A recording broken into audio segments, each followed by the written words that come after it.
Hello, let's continue our Sudoku adventure with Creasing Sudoku by Clover. This is Clover's debut for the Sudoku Adventure series. Thank you, Clover, for joining the team. But you probably already know Clover. She is quite big in the Sudoku community, but maybe you don't. Let me introduce her. So Clover does set also for the GAS series, the Genuinely Approachable Sudoku series, where they create approachable 9x9 puzzles. So if you're interested in 9x9s that are kind of similar in philosophy to the Sudoku Adventure series, then you can check out the GAS series. And I will actually put a link in the description where you can find more information about the GAS series and how to find those puzzles. There are tons of them, so you might be interested in that. All right. Clover also does stream on Twitch. So plenty of other things. Clover is also very much helping organize the SudokuCon convention. The SudokuCon. Anyway, the Sudoku convention that's going to be happening in Boston in 2015. So lots of good stuff coming out of Clover here. Clover very much philosophically wants to spread awareness of Sudoku and make it accessible to everybody. So very much appreciate that. So let's go over this puzzle. So we have normal 6x6 Sudoku rules. So in every row, every column, and every 2x3 box, we are placing the digits 1 to 6 exactly once each. We also have these gray lines in the grid.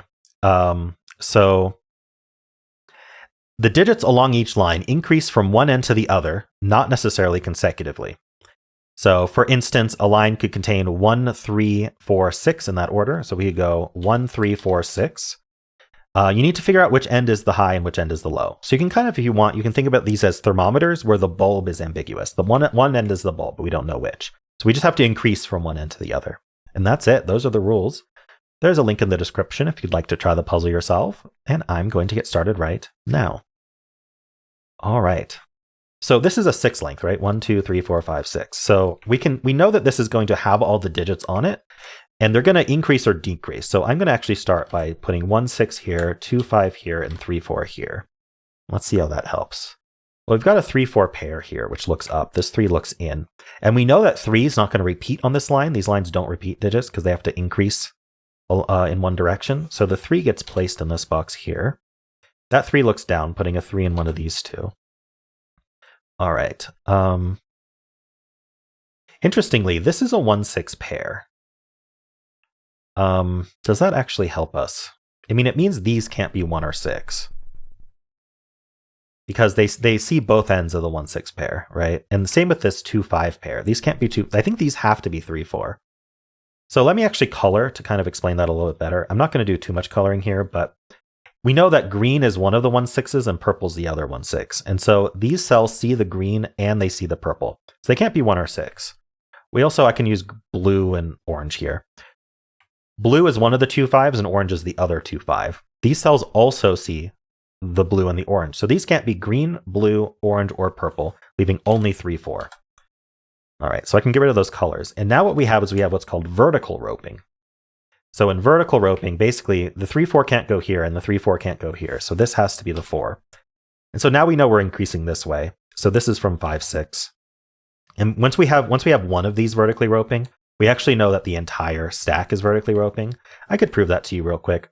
Let's call this the green digits. We know that those are all green. Let's call this purple. So where does purple go in this box? Well, it can't go here. It can't repeat in the column, and it's not green. So purple goes here, and that leaves only here for purple.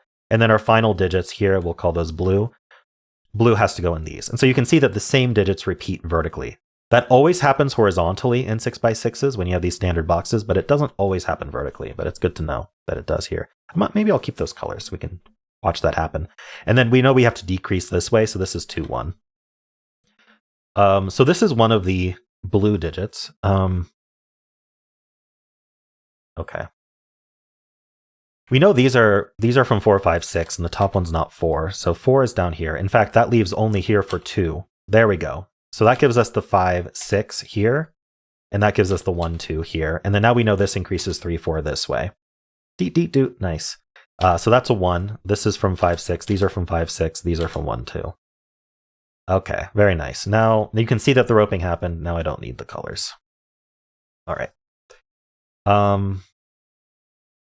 It's probably this line, if I had to guess. Is there anything forced on the line? Well, we need a 6 down here and we need a 5 down here. We know it increases. So let's just think about how it increases. This is maximum 6. So we could go 6, 5, 4. And then this can't be 3. So this is a 1, 2 already. So I believe that this could be as low as 2 and as high as 4, but it can't be 3. So this is from 2, 4. And so if this was a 2, this could be as low as 3 and as high as 5. So this is from 3, 4, 5, and then this is from 4, 5, 6, but it can't be a 5, so it's from 4, 6. Okay. What does this do for us? Maybe yeah, okay. Is that true? I was going to say, maybe this can't be 4. 4, 3, 2 actually kind of works. If we did 4, 3, 2, then this would be 1 and 3. Or sorry, 1 and 4. Yeah, that does work. Well, we know this one's not 5. Get rid of that corner mark. Is there just Sudoku to do here? 3's up here. 2's in one of these two. 1 is down here. Don't seem super helpful. Well, this isn't from 1, 2, or 3. So this is from 4, 5, 6. And that makes a 4, 5, 6 triple here. Very nice. Okay, so that's not a 5. That places this 5. That's not a 5. So these are from 2, 3. Because of the 4, 5, 6 triple. Whoops, 4, 5, 6. All right, so this can't be a 4 because it has to be bigger than 5. So that's the 6. That gives us the 5 and the 4. That gives us the 6 and the 5. This can't be 5. All right. So we know that, let's see. This can't be 2, 1. That's clever. Okay, so if this was 2 and this was 1, what would this be? Because it sees both of them.